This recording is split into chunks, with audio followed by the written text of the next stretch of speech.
Star Trek books. They've been around for decades. Join us, the Trek ladies, Kavura and Jen, as we discuss the novels one at a time. Welcome to the Ladies Trek Library.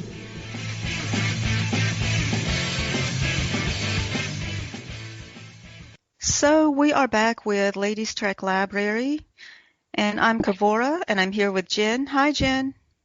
Hi, Kavura, and hi, everyone. Great to be back. Okay, so our book this time is Home is the Hunter by Dana Kramer-Rolls. And I'll just read what's on the back cover. A dispute over a planet and its primitive people leads Captain Kirk and a Klingon commander to pit their ships against each other in battle. But the fight is stopped by a mysterious and powerful alien named Weyland, who decides to punish 3 Enterprise crew members with their own history. He places Sulu in feudal Japan during the period's most important and bloody power struggle, Scotty in 18th century Scotland on the eve of revolt, and Chekhov in World War II Russia. Now the 3 time travelers must face overwhelming dangers as they are pulled by conflicting forces, their allegiance to their homelands, their duty to the Federation they serve, and the demands of history. Okay, so that's the book. And so this one I thought would be very interesting because it has separate stories on Scotty, Sulu, and Chekhov, and because it has a lot of Earth's past in this story, plus another story going on with Kirk in the 23rd century. So Jen, what did you feel about that? Like the focus of these 3 lesser used characters and the use of Earth's history in this story? Well, I always like when the lesser used characters are used. So it's always neat to see more background about them that we don't, especially in the original series that you didn't get to see a lot about. So I was glad to see those stories. And I also enjoy when stories do something a little different. So in this case, we had 3 stories going into 3 different timelines. Scotty was in Scotland in 1746. Sulu was in Japan in 1600, and Chekhov was in Soviet Union in 1942. So that was interesting for me too, since I'm also a bit of a history buff. So I enjoyed that. I thought it was great too. It made for a good story, all of the stories in the book. And not just that all of them went back in time, like they each went to different countries, but also it was a different time period too, because they could have gone to these different countries at the same time period, and it still could have been separate stories because, that long ago, like if it was 1600s, well, they probably wouldn't have crossed paths if they were in different countries.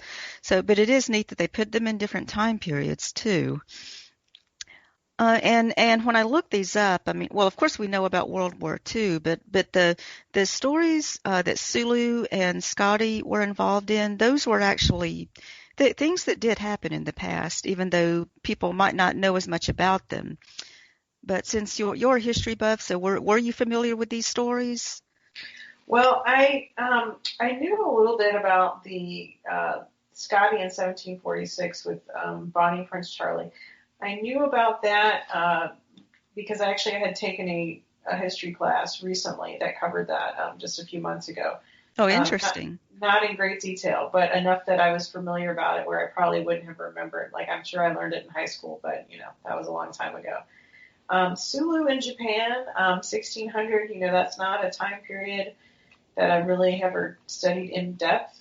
So I did, and I actually looked up some of the names that were mentioned because they were talking about he was at the Fumishimi Castle, and they mentioned some different characters that Sulu encountered who were samurai and some, lords.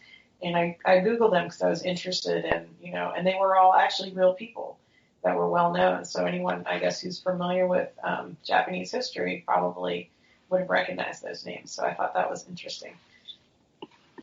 Yeah, I thought that was cool. After I read the book, I looked up these characters and found out that, yes, these were actually real people who actually lived. So, and that was neat that the author used those. And So all of these characters, it seemed like they, did you notice how, like Chekhov, he knew, well, he remembered meeting well, of course, he knew his time in the 23rd century, and he met someone that was one of Kirk's ancestors, John C. Kirk. I mean, that was nice. They just had to, throw that in a little, a little reference there. So he met, his captain's ancestor. And Sulu knew, let's see, I think they said Sulu remembered, Captain Sulu, Kirk, right? yeah, so Sulu went, now I should have written it down because I don't remember the character's name. The warlord that he ended up working for in 1600 Japan was a samurai that Sulu was familiar with. So, and I Googled it, Yes. and this was a real person. So, yeah, that was interesting. But he didn't actually meet anyone like from, Scotty met, Chekhov met Kirk's ancestor, but neither Scotty nor Sulu met anyone connected to the Enterprise in their past. Yes. So the thing is, Sulu and Chekhov both, I mean, they know that they're from the 23rd century, but Scotty in the story, like he lost his memory. He he didn't remember like who he was or anything about the Enterprise. I mean, it's just interesting that he didn't know, but Sulu and Chekhov did know. Yeah, there were some scenes in there where it was like Scotty started to forget about where he came from and stuff, and that was a little odd because they didn't exactly explain why he was beginning to forget where he came from, but that did not happen with Sulu or Chekhov. So I did wonder about that. Yeah, well, there are actually several things about the book that weren't explained too, even though the book it was a great idea and it did tell a good story, I think. But I mean, yeah, like how come these three were sent back in time, but no one from the Klingon ship, was sent back in time? Yes. And what would where would it would be interesting to have seen like a historical Klingon context? What would that have looked like? Yeah, I mean that would have been good. I think that would have made even more people interested. But then of course it would have been more for the book, and the book already had four separate stories because it had the 23rd century plus the three in the past. But yeah, but that is just it's just something you have to think about. Okay, no Klingon in the past. And Yeah, and and, I and will say that. Oh, go ahead. well, and I was going to say the fact that Scotty was the one, like, okay, because he couldn't remember, he was the one that had visions, right? And I think they kind of saw him as a fortune teller because he kind of knew some things that would happen, even though he didn't know why he knew those things. But also he saw something that he thought was maybe a fairy, and it was he saw some image, and then he saw something that he thought was his mother, and then he saw someone in a Starfleet uniform, but he didn't know what that was at the time. I mean, those little things which didn't happen to Chekhov and Sulu. Yes, and there was that one scene that you mentioned where Scotty is walking outside and he comes across this abandoned house and he meets this man who turns out to be like a magical guy who knows his name and then he drinks from his beer and then he falls asleep and he wakes up and the guy's gone. Kind of like Oh yeah. Rip Van Winkle's story. But yeah, they don't ever explain that because at first when I was reading that, I thought, oh, this guy is really Wayland because he knew Scotty's name, and Ah, but then they didn't ever explain that it was Wayland. So it was never explained this. The only thing that I can think of is that you know, and it's interesting too because in the story that follows Scotty, he meets up with a kid named Seamus and some Scottish Highland rebels, and they use some Gaelic terms. And I've actually started studying Irish last year. Well, I guess now it's last year, but about 10 months ago. And Irish and Scottish Gaelic are very closely related. So he refers to the English as the Sassenachs, and that's the same word as in Irish Gaelic for English. So I actually could understand some of these little Scottish words that they had. And I'm kind of knowing a bit about Irish history, and Scotland is similar.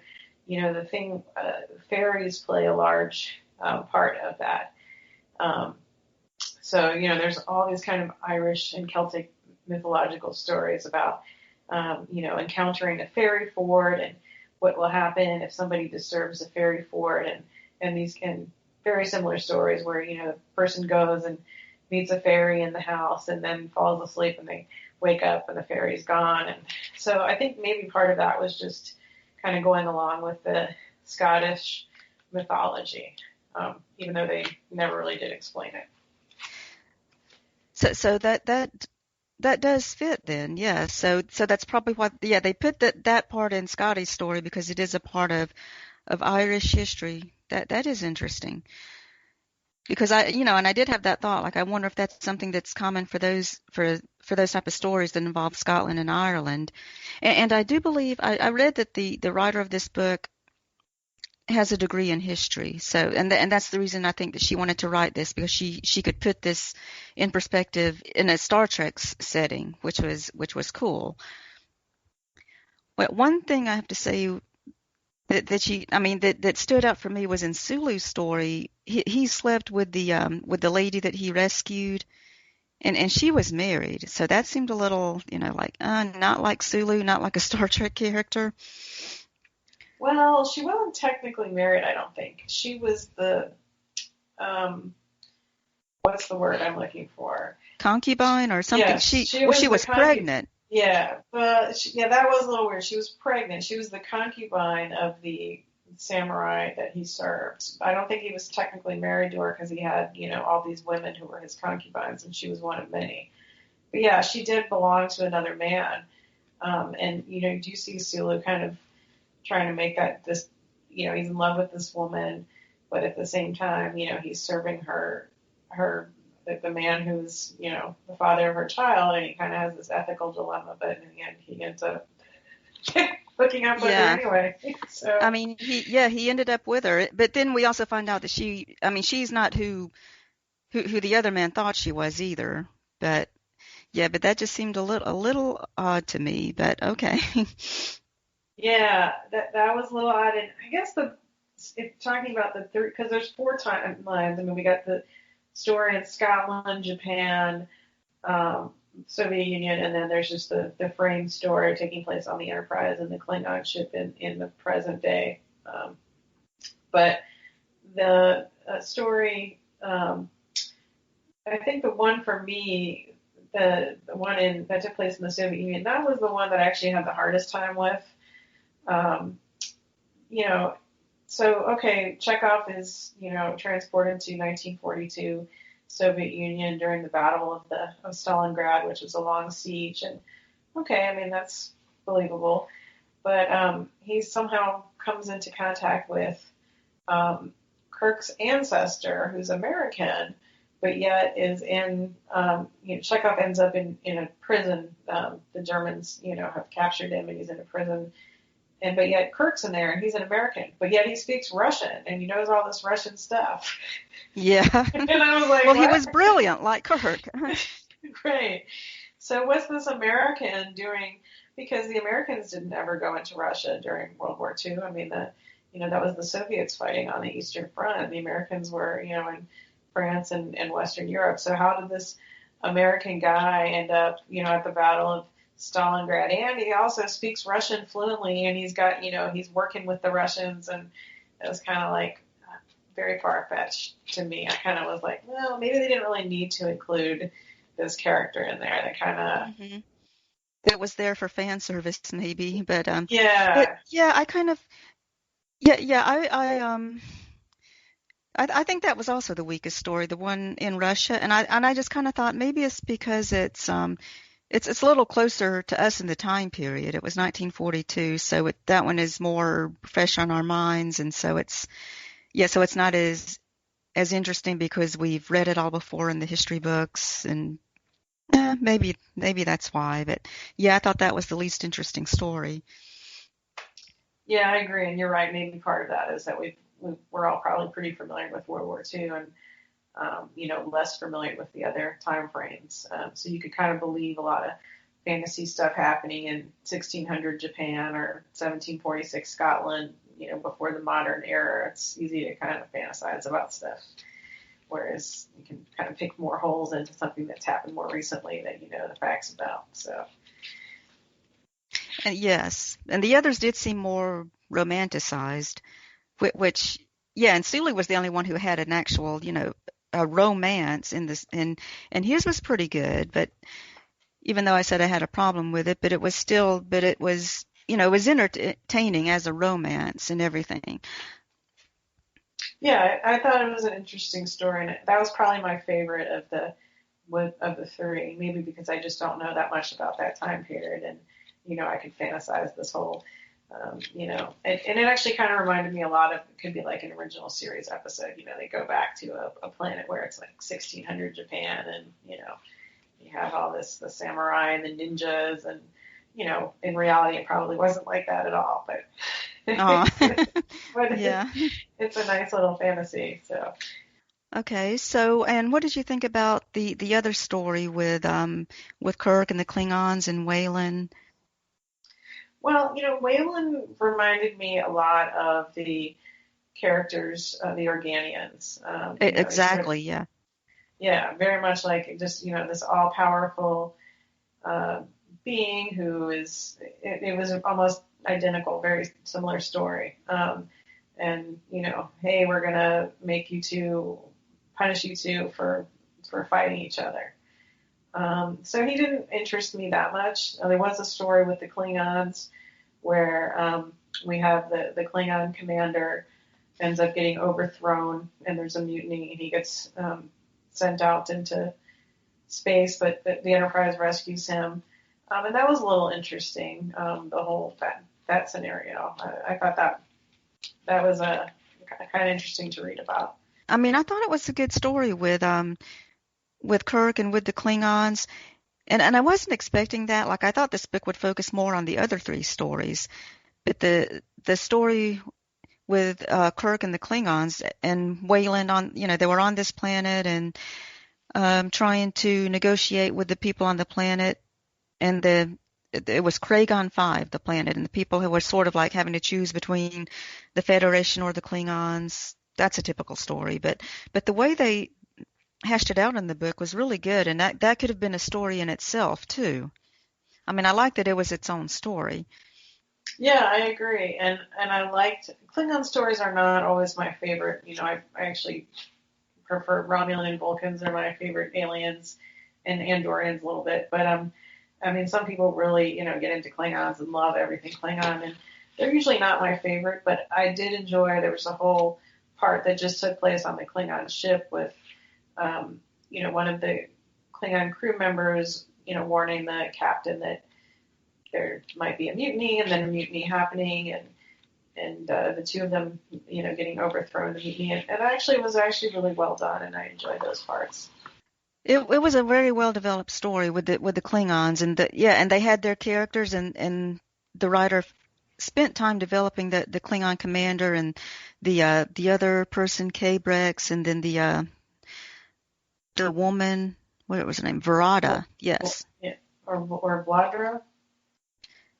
Verada. That's the way I said it. However you pronounce it. And Crowl, yeah, Crowl Wow, the yeah. commander and K-Brex the other guy.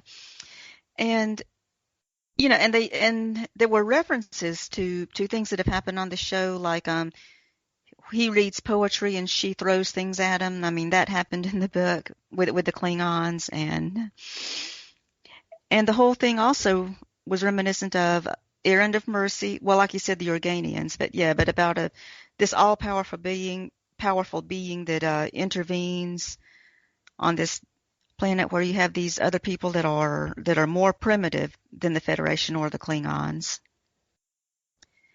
Well, there was a little bit of a twist from the Organians because in this case, the people really were primitive. They just had their god was all powerful. It wasn't like the people were actually powerful in disguise. They really were primitive, and this Right.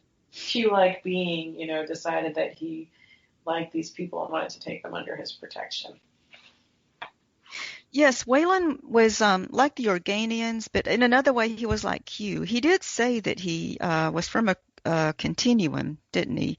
So it kind of He reminded me of said Q. something similar to that, and this book was published. What year was this published? In 1990. So I wonder if I mean, Q would have made an appearance in Next Generation by that point. I wonder if, the writer had that in mind with Yeah.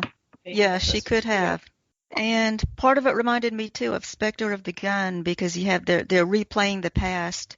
Yeah, that was another thing about the ones that were in the past. They didn't know if they were allowed to change anything, like, oh, will this change history if I do something different?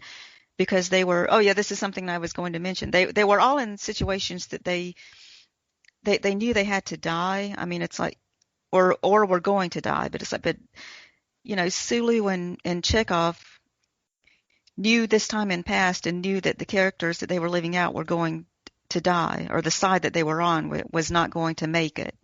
So they were wondering if it was okay to change history or if they were going to die there. Well, and Scotty kind of knew that too because he remembered Right, he remembered that that the guy past, yeah. lost, and so yeah, he wasn't sure if his. So I thought, yeah, all of those things did play out well, and having that kind of tension in the story. What I thought was interesting about the past, I mean, of course, it is a little bit of we've seen it before where people get, powerful being teaches the lesser powerful people to learn their lesson. But what was interesting was, here we've all seen evidence in the original series of, where Scotty, Sulu, and Chekhov all sort of romanticize the past of their, their heritage. Um, and so here it was kind of like he was showing, Wayland is saying, hey, you think your ancestors' past is romantic? Well, here, let me show you. And they get put in these situations where they realize, hey, you know what? Living in the past, really, this was not not really a place Yeah. that I'd want to live because there were some bad things happening. Especially with Chekhov living in the, Soviet Union, and he's realizing it's funny because original series was set during the Cold War, and so Chekhov was always talking about all this Russian stuff and how great the Russians are, and then he gets sent back to World War II, and he's KGB, and you're basically living in you can't ever trust anyone, and there's so much surveillance and just no freedom, and he's kind of like, oh, this isn't the Russia I know, this is not what it means to be Russian, and Scotty and Sulu have that too, but they're further back in time. But And I kind of think that Wayland put them in those scenarios expecting them to fail. Do you yeah, feel he like even that? said that at the end. He said, he expected them to die. Um, where I guess he didn't expect that they would all show honor. I don't know that I agree that they necessarily all showed honor because they were all kind of in situations where whatever you did, you're kind of, there was no really, it was just bad situations all around, and no matter what you did, you were gonna end up not in a good way because of the turbulent times. But yeah, he said that at the end when he brought them back. Oh, I didn't, it wasn't a test. He wasn't putting them. He just assumed he was sending them back, and they just end up dying. But they did come back. So yeah, he wasn't expecting that. So they all did what they could and still lived through it, which was, pretty good. And even with Kirk and Krall, the Klingon, they were made to work together, which is, I think that's what Wayland was hoping they would do. I think it's what he wanted in order to give power back to their ships. He wanted to see if they would do this, if they would actually start working together.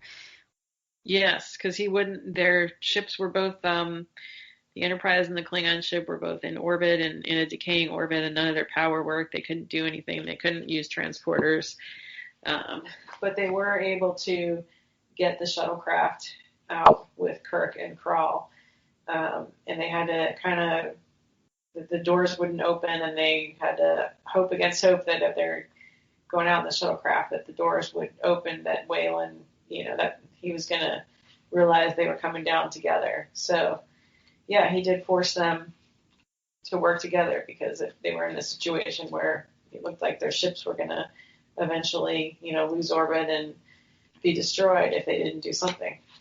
And again, it was like, the end of Errand of Mercy, where they just kind of, they were forced to make peace with the Klingons. But in this case, it was, like realizing they're in a situation where they have to cooperate. Yeah. Now the only, and I guess and also similar to the Organians, the only difference is it looks like the whole thing that led them into this scenario was that the Klingons, as when they go down to this planet, the Klingons have been training these people to fight. They're innocent people, and Wayland gets back and he's not happy about that, and he wants the Klingons and the Federation to leave, and they both go to leave, and one of the Klingons throws a grenade, which one of the Federation officers, Garvik, catches. And he dies, and also a young boy from the planet dies. Garvik had been trying to prevent the grenade from getting to him. And Wayland blames both the Federation and the Klingons. And I'm not saying that I'm biased, but it did seem like Wayland was really blaming the Federation when he shouldn't have. I mean, they really didn't have, the Klingons are the ones that had come down and were training these people to be militaristic. The Federation didn't really do anything. Yes, it's true the Federation and the Klingons don't get along, but that really was completely the Klingons' fault. But Wayland didn't really care. He just kind of blamed them both. And since you mentioned Garrick, I do like that they had Garvik in the story. But yeah, about so when that grenade blew up and it killed a child, and that is what Wayland was punishing them for. I mean, that was what kind of sent him over the edge, like that the three were sent back to the past. That's what really made Wayland angry enough to do these things. Yeah, so in a way, that's what kind of did remind me of Q, because he's not just all powerful, but he's very he's kind of emotional, and he just gets ticked off easily, and he's very what's the word I'm looking for? He's not an all-powerful benevolent being. He's kind of like a all-powerful being where you don't want to get on his wrong side because he's got a temper. Yes. And so what did you think about the structure of the book having these 4 separate storylines going on? I liked it. I mean, there were times where it was kind of like, because it would, the chapters, it would be 4 or 5 chapters before you got back to the story, and then you're like, it starts off and you're like, oh, where was I at in the storyline? Because I haven't read it for 3 or 4 chapters because it's been focusing on the other characters. So there were a couple times where I had to like go back and be like, oh yeah, okay, this is where we're at now with Scotty or Sulu, because it's been 4 chapters since we last saw them, and I don't remember the cliffhanger that I left them on. But I did find it. I mean, I liked all the different storylines. Yeah, I kind of had the same problem. What I did with my copy, I went and put different colors of flags, the little sticky flags you can buy, and I put one color at the beginning of each chapter that had Sulu, and a different color for Scotty, and a different color for Chekhov. I just went and marked all the chapters like that so that I could go back and just read like one story continuously to be able to see it better as a whole story, because it was all broken up in the book. That's a smart idea.